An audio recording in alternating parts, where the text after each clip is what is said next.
हमेशा जैसे डीसीएम तेज चलती है वैसे ही आप भी तेज दौड़ लेते हैं। आप ये बताइए, जब तक आप डॉक्टरों की भर्ती नहीं करेंगे, लेक्चरर, प्रोफेसर, चिकित्सा अधिकारी, स्टाफ नर्स, फार्मासिस्ट की भर्ती नहीं करेंगे, मैं कह सकता हूं मुरादाबाद इतना बड़ा जिला है, अमरोहा है, मेरठ है, पश्चिम के अंदर 90% ऐसी जगह है जहां पे आयुष की बिल्डिंग तक बनी हुई नहीं है। धन्यवाद अध्यक्ष जी, आपने आयुष जैसे महत्वपूर्ण विषय पे मुझे प्रश्न पूछने का मौका दिया।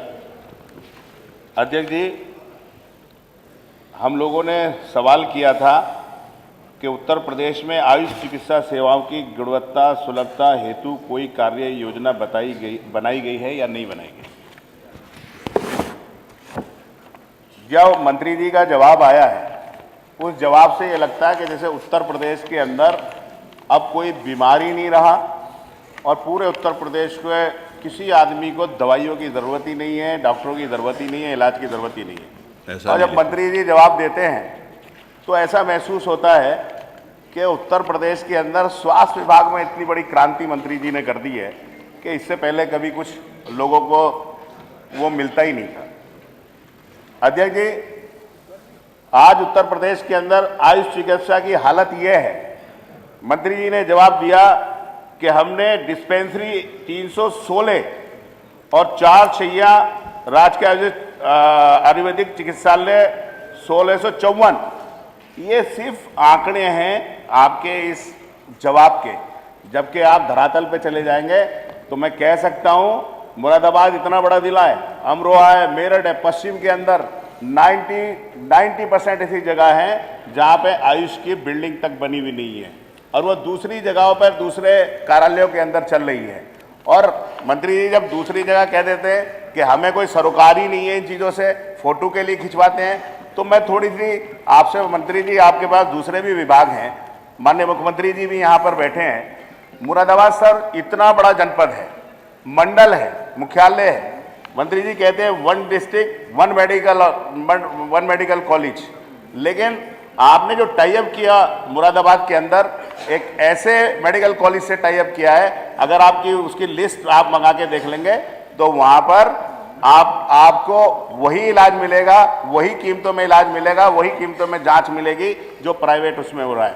तो आप मुझे बताइए, ब्रास सिटी के नाम से मुरादाबाद जाना जाता है और ब्रास सिटी के अंदर लाखों मजदूर वहां पर ब्रास का काम करते हैं, बीमार होते हैं, उन्हें बेचारों को सुविधाएं नहीं मिल सकती हैं। मैं माननीय मुख्यमंत्री जी से भी अनुरोध करूंगा और आपसे भी करूंगा कि उसके ऊपर विचार कर लें, वहां पर जगह भी है। और दूसरी चीज, बहुत सारी, इनकी बात नहीं कर रहा हूं, कांट के अंदर एलोपैथिक वो जो आपका अस्पताल है सामुदायिक केंद्र, उसके अंदर टेक्नीशियन है लेकिन एक्सरे मशीन नहीं, अल्ट्रासाउंड मशीन नहीं। तो मेरा आपसे यही अनुरोध है कि मंत्री जी जब अपना जवाब दिया करें आप, तो कम से कम आप उत्तर प्रदेश के डिप्टी सीएम हैं, लेकिन अभी आप छात्र राजनीति से बाहर ही नहीं आ रहे। हमेशा जैसे डीसीएम तेज चलती है वैसे ही आप भी तेज दौड़ लेते हैं। तो मेरा आपसे अनुरोध ये है कि ये महत्वपूर्ण सवाल है। आप ये बताइए, जब तक आप डॉक्टरों की भर्ती नहीं करेंगे, लेक्चरर, प्रोफेसर, चिकित्सा अधिकारी, स्टाफ नर्स, फार्मासिस्ट की भर्ती नहीं करेंगे, सर मैं आयुष में कह रहा हूं, तो तब तक ये विभाग चलेगा कैसे। आपने अभी तक माननीय मुख्यमंत्री जी ने 4,350 पदों के भर्ती के लिए कहा गया, लेकिन अभी तक उस पर कार्रवाई नहीं हो रही, वो आगे नहीं बढ़ रही है, कोई भर्ती नहीं हो रही।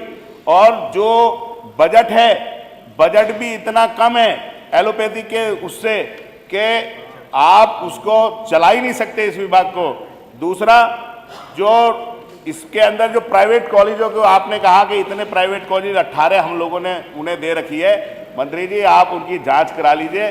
कॉलेजों के अंदर जो आपने मान्यता दी है उन्हें, वो इस तरह के कॉलेज हैं कि उनके अंदर बिल्डिंग भी मानक के अनुसार नहीं है। तो आप देखिए कि सिर्फ फर्जीवाड़े पे वो चल रहा है, इसकी भी जांच होनी चाहिए। मैं माननीय मंत्री जी से 2 सवाल करना चाहता हूं। एक तो ये कि जो इसके अंदर छटाई करने का काम कर रहे हैं, तो आप छटाई रोक के क्या इनके अंदर कर्मचारियों की भर्ती करने का काम करेंगे या नहीं करेंगे। दूसरा कि इसका बजट, क्योंकि माननीय प्रधानमंत्री जी की भी आयुष के प्रति बहुत चिंता है, पूरे केंद्र सरकार की भी चिंता है, मुख्यमंत्री जी की भी चिंता है, तो क्या आयुष का बजट आप एलोपैथिक की तरह से करेंगे या जिलों के अंदर डॉक्टर तैनात करेंगे या नहीं करेंगे, और दूसरा जो इसके अंदर प्रशासनिक और जो इसके अंदर घोटाला हुआ एडमिशन के अंदर, उसकी जांच करके कार्रवाई करेंगे या नहीं करेंगे। धन्यवाद।